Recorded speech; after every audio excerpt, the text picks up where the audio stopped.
معزز سامعین گرامی قدر، یہ جن راتوں میں ہم داخل ہو چکے ہیں، اگر آج کے تناسب سے اس کا حساب لگایا جائے تو ایک جو گھنٹہ ہے اس کی اہمیت نیکی کے کرنے میں 8-9 سال سے زیادہ ہے، اور ایک منٹ 50 سے 55 دن سے زیادہ قیمتی ہے، اور ایک سیکنڈ 22-20 گھنٹوں سے زیادہ قیمتی ہے۔ سبحان اللہ، ایک سیکنڈ میں کہا گیا، لکھا یہ جائے گا کہ 22 گھنٹے اس نے کہا ہے، 22 گھنٹے اس نے کہا ہے۔ تو مجھے اور آپ کو ان راتوں کو کسی طور کے اوپر بھی نیکی کے کاموں کے علاوہ صرف نہیں کرنا چاہیے۔ آج انشاءاللہ برادر عزیز حافظ فرقان الہی سیٹھی صاحب کا درس ہوگا، اور ان کے علاوہ پاکستان کے اندر شیخ عبدالرحمن سدیس صاحب کی ہو بہو آواز میں جو تلاوت کرتے ہیں، تراویح پڑھاتے ہیں، شیخ عبداللہ سلیم صاحب، ان کا وطر ہوگا۔ آپ سب ساتھیوں نے ان کا درس بھی سن کے جانا ہے اور وہ وطر بھی اٹینڈ کر کے جانا ہے، اور اس کے بعد رات آپ کے پاس پڑی ہے عبادات کے لیے۔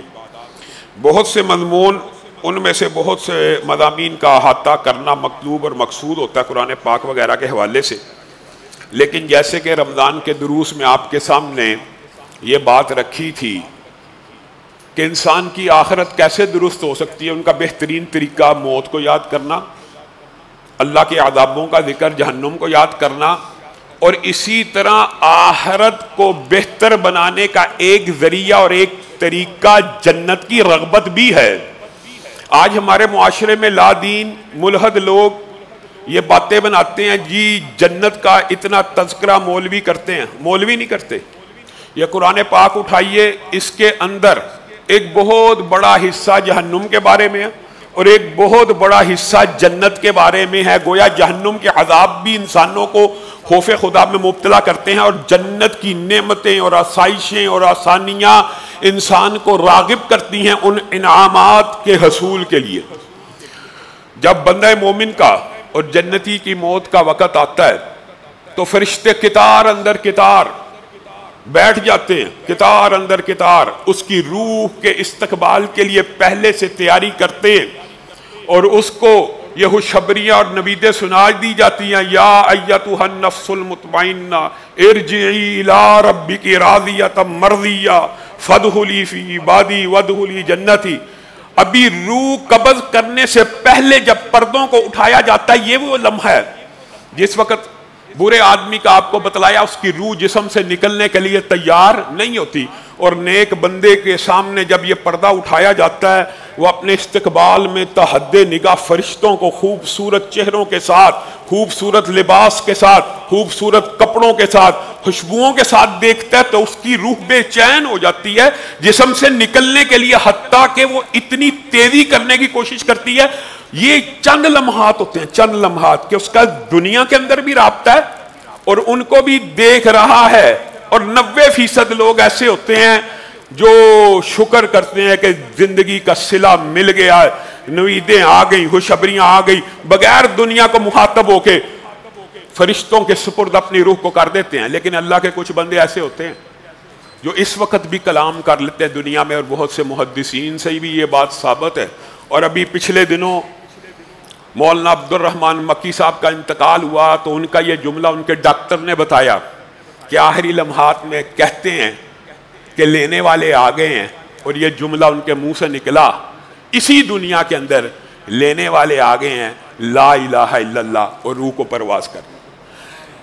آپ اندازہ کیجئے کہ روح کے نکلنے کی وہ کیفیت دیکھیے جو برے آدمی کی آپ کے سامنے گزشتہ 10-15 دروس میں یہی باتیں رکھی کہ اس کی روح نکلنا ہی نہیں چاہتی، ضد کرتی ہے، کچھ وقت مل جائے، کچھ تھوڑی سی مہلت مل جائے برائی کے فرشتوں کو دیکھ کے، اور اس کو مار کے تھپڑوں کے ساتھ اور کوڑوں کے ساتھ اور کھینچ کے ایسے نکالا جاتا ہے کہ جیسے خاردار تار کے اوپر کوئی کپڑا ہو تو کھینچ کے وہ پارا پارا ہو جاتا ہے۔ اس روح کا عالم یہ صحیح حدیث کے الفاظ ہیں، بندہ مومن کی روح جسم سے ایسے نکلتی ہے جیسے مشکیزے کو الٹا دیا جائے تو پانی آسانی سے نکل جاتا ہے، اور نکلتے ہی سلام علیکم، فرشتے بھی سلام بھیج رہے ہیں، ملک الموت بھی سلام بھیج رہے ہیں۔ یہ بات یاد رکھیے گا کہ نیک لوگوں کی جو نزع کی کیفیت سے پہلے بیماری ہوتی ہے، اس میں تکلیف کا آ جانا یہ چمبے کی بات نہیں ہے، اور خود رسول صلی اللہ علیہ وسلم بھی مرض الموت میں تکلیف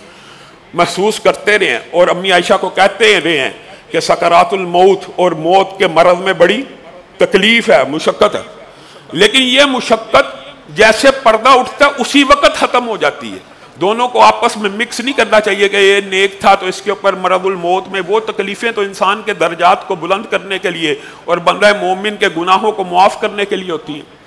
اور جب روح نکلتی ہے اس کو خوشخبریاں سنا دی جاتی ہیں، اور اس کا روح کا ایسا استقبال کیا جاتا ہے کہ خوبصورت کپڑوں کے اندر اس کو لپیٹا جاتا ہے. اس کی خوشبو کپڑوں کی اور روح کے اندر اللہ تعالیٰ ایسی خوشبو پیدا کرتا ہے، دور دراز سے فرشتے اس کی خوشبو کو سونگھ کے کہتے ہیں کتنا اچھا آدمی تھا، کتنا عمدہ آدمی تھا، کتنا فرما بردار آدمی تھا. سلام، اس کے اوپر سلام ہو، سلام ہو، سلام ہو، سلامتی سلامتی سلامتی آسمان کی طرف لے کے جایا جا رہا ہے. ان کتاب الابرار لفی علیین، جو جنتی روحیں ہیں ان کو اعلیٰ علیین میں رکھ دیا جاتا ہے.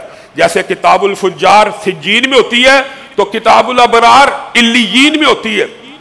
اور روح کو یہ سارے، جیسے جہنمی کی روح کے لیے آسمان کے دروازوں کو نہیں کھولا جاتا، اس کے لیے ہر دروازے کو کھول دیا جاتا ہے اور اس کو ویلکم کیا جاتا ہے، اور اس کے لیے خوشخبریوں اور بشارتوں کا سلسلہ جاری رہتا ہے.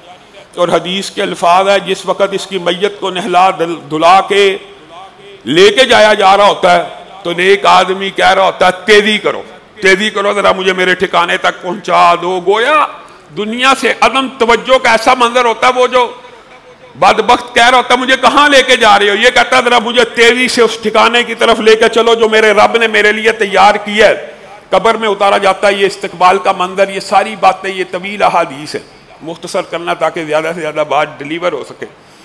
وہ اس کو جس وقت قبر میں اتارا جاتا ہے بلا دی جاتی ہے، اور وہ قبر میں اٹھتا ہے تو ہر بندہ مومن، ہر بندہ مسلم جس وقت قبر میں اترے گا اس وقت سورج کے غروب ہونے کا وقت قریب ہوگا.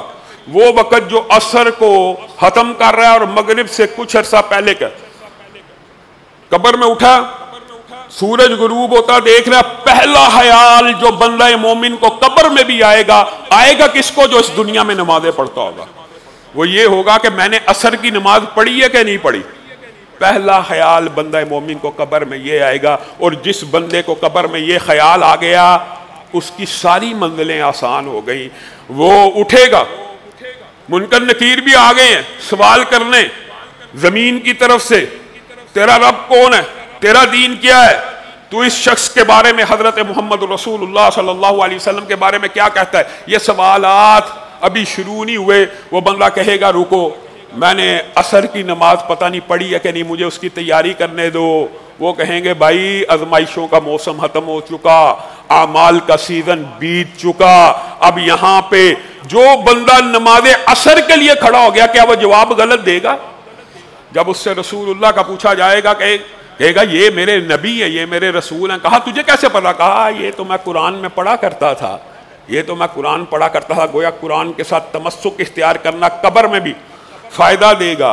اور اس دن جو بندہ نماز عصر کے لیے کھڑا ہو جائے گا اس کو فرشتے کہیں گے نم کنومت العروس، پہلی رات کی دلہن کی مانند سو جا، بے غم ہو کے، بے فکر ہو کے. جو خوشی دلہن کو پہلی رات میں ہوتی ہے اسی خوشی کی کیفیت میں تیرے اوپر نیند کو مسلط کر دیا گیا ہے.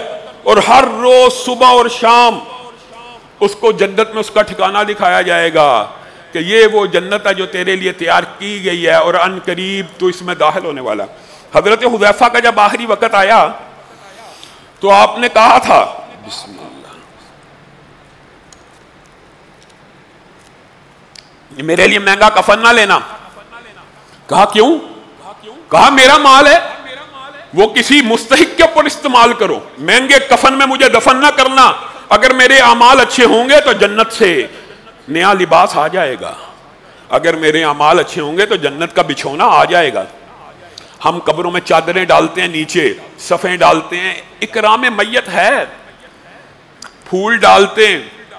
لیکن حقیقت بات یہ ہے جتنے مرضی پھول ڈال دیے جائیں، چادریں ڈال دیے جائیں، صفیں ڈال دی جائیں، خوشبو کا چھڑکاؤ کر دیا جائے، اگر اعمال اچھے نہیں ہیں یہ بستر فائدہ دینے والا نہیں ہے. اور وہ جو مصعب بن عمیر اور سیدنا امیر حمزہ ایک ایک چادر میں دفن ہوئے ہیں کہ سر ڈانپا جائے تو پاؤں نہیں ڈانپا جا رہا، پاؤں ڈانپا جائے تو سر نہیں ڈانپا جا رہا.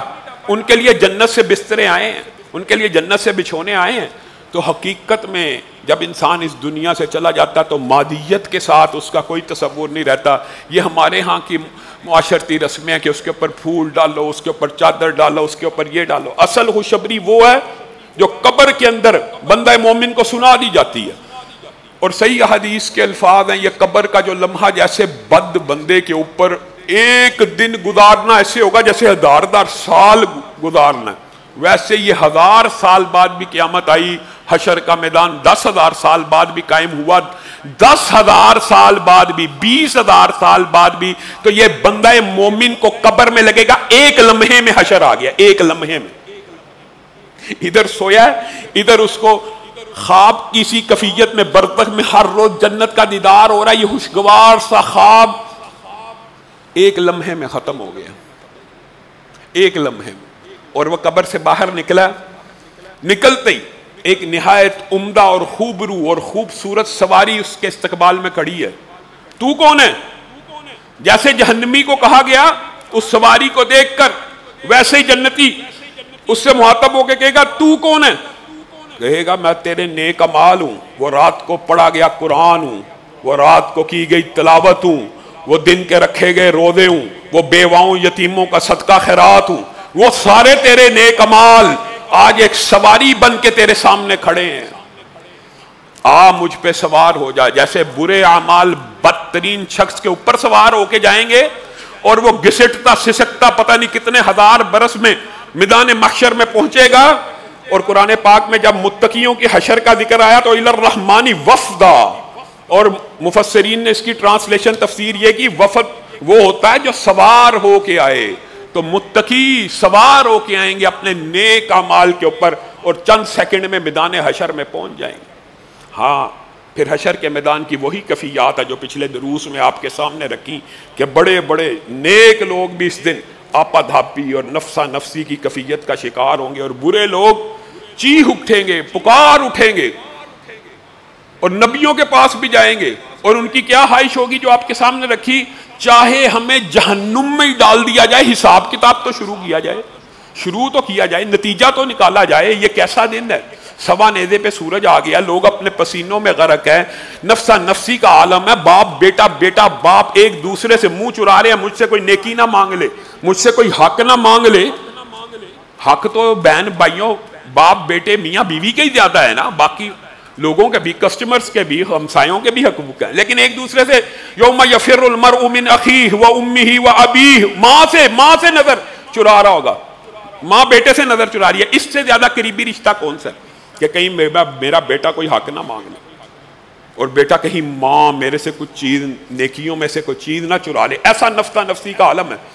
رسول اللہ صلی اللہ علیہ وسلم آپ کو حدیث جانتے ہیں، سفارش کریں گے، حساب کتاب کا آغاز ہوگا. پھر یہاں سے جو رسول اللہ صلی اللہ علیہ وسلم نے جنت کے مناظر بیان کیے، جنت کے 8 دروازے ہوں گے، اور ایک دروازے کی چوڑائی مدینہ سے بصرہ تک، یمن تک، مختلف احادیث، 1000 کلومیٹر چوڑے دروازے، 1000 کلومیٹر. اور خوشخبری ہے. ہاں بہت سے ساتھی میسج کرتے رہے علامہ صاحب آپ نے بڑا ڈرایا ہے پورے 20 دن. یہ خوشخبریاں بھی ہیں، قرآن بھی بشیر بھی ہیں اور نذیر بھی ہیں، ڈرانے والے بھی ہیں. اور یہ مولوی نہیں ڈراتا، یہ اللہ نے ڈرایا قرآن پاک میں. اور یہ مولوی خوشخبریاں نہیں سنا رہا، یہ اللہ قرآن میں خوشخبریاں سناتا ہے. کتنی عظیم خوشخبری ہے کہ یہ 1000 کلومیٹر چوڑے دروازے کل جنتیوں کی تعداد سے کھچا کھچ بھرے ہوں گے کہ 1 انچ جگہ بھی خالی نہیں ہوگی. اتنے زیادہ جنتیوں کی تعداد ہوگی. وسیق الذین اتقوا ربهم الی الجنۃ زمرا، گول در گول جنتیوں کو ہانکا جائے گا. رسول اللہ صلی اللہ علیہ وسلم دروازوں کو کھٹکائیں گے. آگے پیچھے کچھ واقعات ہیں، وہ تفصیل ہو جائے گی، لیکن آپ کے سامنے صرف خلاصہ بیان کر. کون ہے؟ میں محمد صلی اللہ علیہ وسلم. خازن جنت کہیں گے مجھے آپ ہی کا انتظار تھا، اور مجھے یہ ڈیوٹی جب سے جنت پیدا ہوئی میری یہ ڈیوٹی لگائی تھی کہ کوئی اس دروازے پہ آ کے اگر کہے میں محمد صلی اللہ علیہ وسلم تو اس کو چابی بھی دے دی جائے اور دروازوں کو بھی کھول دیا جائے. اور رسول اللہ صلی اللہ علیہ وسلم نے خود اس منظر کو صحیح احادیث میں بیان کیا. وہ جنت میں جانے والے سب سے پہلا گروہ، ان کا حساب کتاب ہی نہیں ہونا. سب سے بڑی خوش قسمتی اور خوش نصیبی کی بات امت محمدیہ میں اس گروہ کے حصے میں آئے گی کہ ابھی تو نامہ اعمال میزان قائم ہی نہیں ہوا، اور یہ جنت میں بغیر حساب و کتاب 70,000 افراد کھڑے ہوں گے.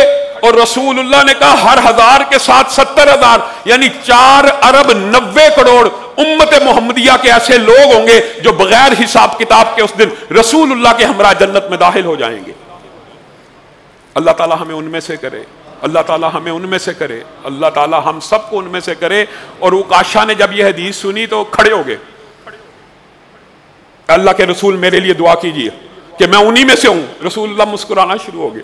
کہا عکاشہ آپ تو انہی میں سے ہیں، آپ تو انہی میں سے ہیں، کیونکہ آپ تو اللہ کے اوپر توکل کرتے ہیں، آپ جھاڑ پھونک کا کام نہیں کرتے، آپ اپنے آپ کو داغتے نہیں ہیں. اور یہی ان کی نشانی ہے جو بغیر حساب کتاب جنت میں جائیں گے، کہ اللہ پہ توکل کرنا سب سے بڑی نشانی ان کے لیے یہ ہوگی کہ اللہ کے علاوہ نہ کسی سے کچھ مانگتے ہوں گے، نہ حاجت روائی کرتے ہوں گے، نہ مشکل کشائی کرتے ہوں گے، صرف اللہ پہ توکل کرتے ہوں گے. اور رسول اللہ صلی اللہ علیہ وسلم نے ان کے چہروں کی کیفیت بیان کی. اللہ اکبر. لوگ کہتے ہیں یہ مولوی بیان کرتے ہیں. رسول اللہ صلی اللہ علیہ وسلم نے کہا یہ جو گروہ جنت میں 4 ارب 90 کروڑ کا داخل ہو رہا ہوگا، ان کے چہرے 14ویں کی چاند کی طرح چمک رہے ہوں گے. اور دوسرا گول جو ان کے پیچھے داخل ہوگا، ان کے چہرے آسمان کے ستاروں کی طرح چمک رہے ہوں گے. اور بندہ مسلم کے، مومن کے جو وضو کے اعضاء ہیں ان کو روشن کر دیا جائے گا، چمکا دیا جائے گا، حتیٰ کہ رسول اللہ اپنی امت کے ہر شخص کو پہچان جائیں گے. کس نشان سے؟ وضو کے نشان سے. 5 نمازیں پڑھو گے تو بھائی یہ نشان چمکیں گے، اگر ایک بھی چھوڑ دی تو نشان نہیں چمکے گا. یہ بات یاد رکھیے. نامہ اعمال میں ہر روز 5 نمازیں عورتوں کے لیے اور مسلمان مردوں کے لیے لکھی ہونی چاہیے. پھر یہ وضو کے اعضاء چمکیں گے، اور پھر ان چمکتے ہوئے اعضاء میں سے کسی کو عذاب کا فرشتہ پکڑنا چاہے گا تو رسول اللہ کہتے ہیں میں اپنی امت کے ہر شخص کو اس طرح پہچانوں گا جیسے تم اپنے گھوڑوں کو پہچانتے ہو. اور پھر رسول اللہ وہاں پہ اپنے امت کے لیے سفارش بھی کریں گے کہ اگر اس کی کچھ غلطی ہے، کوتاہی ہے تو اس کو معاف کر دیا جائے. لیکن کس کو؟ جو نمازی ہوگا. یہ تو وہ ہیں جو بغیر حساب کتاب کے جنت میں داخل ہو گئے. پھر حساب کتاب شروع کر دیا جائے گا، حساب کتاب شروع کر دیا جائے گا. وہ باب آپ کو تفصیل سے سمجھایا کہ جس کو الٹے ہاتھ میں تھما دیا، پھر جس کو سیدھے ہاتھ میں تھمایا جائے گا فَيَقُولُ هَاؤُمُ اقْرَءُوا کِتَابِیَہ. یہ اللہ تعالیٰ نے عجیب انداز قرآن پاک میں بیان کیا. شاید پورے قرآن میں یہ انداز کہیں پہ بھی نہیں ہے. یہ ایک نعرے کی کیفیت ہے. سیدھے ہاتھ میں نامہ اعمال جیسے ہی پکڑایا جائے گا کیا کہے گا؟ ہاؤم اقرؤوا کتابیہ. یہ وہی ہے جو اردو میں ہم سمجھتے ہیں، خوشی کی کیفیت میں ہم کیا کہتے ہیں؟ آہا واہ واہ. لوگوں کو متوجہ کر کے بچے کا رزلٹ آئے، نتیجہ ہے ہائے ابا، واہ ابا جان، پہلی پوزیشن آ گئی. ہاؤم اقرؤوا کتابیہ انی ظننت انی ملاق حسابیہ فَهُوَ فِي عِيشَةٍ رَاضِيَةٍ. وہ کہے گا آؤ میرا نامہ اعمال پڑھو، میں پاس ہو گیا، میں کامیاب ہو گیا. اس کو جنت میں ڈال دیا جائے گا. وَيَنْقَلِبُ إِلَىٰ أَهْلِهِ مَسْرُورًا. جس کو سیدھے ہاتھ میں پکڑایا جائے گا وہ اپنے اہل و عیال کی طرف خوشی سے دوڑتا ہوا آئے گا کہ میرا نتیجہ پڑھو، میرا رزلٹ دیکھو. یہ حساب کتاب والوں کا بھی بہرحال ایک مشکل فیز ہوگا. نیک لوگوں کے اوپر بھی کچھ ایسے بھی ہوں گے اللہ تعالیٰ نے جنہیں معاف کرنا ہوگا. حساب کتاب سے والے بھی جا رہے ہیں. یہ ہے آسان. فسوف یحاسب حسابا یسیرا. آسان والے پہلے گروہ اور دوسرے گروہ کے بعد جنت میں داخل ہوتے چلے جا رہے. پھر کچھ ایسے ہیں جن کا حساب سخت ہو رہا ہے، وہ اپنے پسینوں میں غرق ہو گئے ہیں، ڈوب گئے ہیں. اللہ ان کو قریب کرے گا. صحیح حدیث کے الفاظ ہیں. گناہ کیا تھا، نمازیں پڑھتے تھے لیکن رات کو فلاں گناہ کیا تھا، مفہوم رکھ جی ہاں. روزے رکھتے تھے لیکن وہ گناہ کیا تھا جی ہاں.